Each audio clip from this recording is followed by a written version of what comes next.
ایک جنگل میں ایک طاقتور شیر نے ایک چھوٹی سی بلی کو دیکھا اور پوچھا، تم اتنی چھوٹی کیوں ہو؟ شکل تو میری جیسی ہے۔ بلی غم سے بولی، ایک ظالم انسان نے مجھے چھوٹا بنا دیا۔ ویسے میں تمہاری خالہ ہوں۔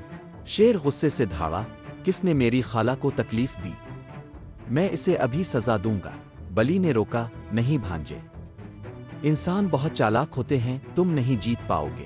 مگر شیر غرور سے بولا، میں جنگل کا بادشاہ ہوں، مجھے اس کے پاس لے چلو۔ بلی اسے ایک لکڑہارا کے پاس لے گئی اور خود جھاڑیوں میں چھپ گئی۔ شیر نے آگے بڑھ کر دھاڑا، تم نے میری خالہ کو ستایا ہے، تیار ہو جاؤ۔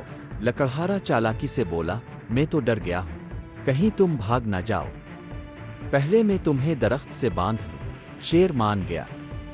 لکڑہارے نے اسے مضبوطی سے باندھ دیا، پھر لاٹھی اٹھائی اور شیر کو بری طرح مارنے لگا، یہاں تک کہ شیر لہولہان ہو گیا۔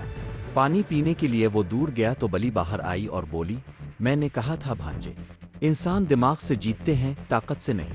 سبق، صرف طاقت کافی نہیں، عقل کے آگے طاقت ہار جاتی ہے۔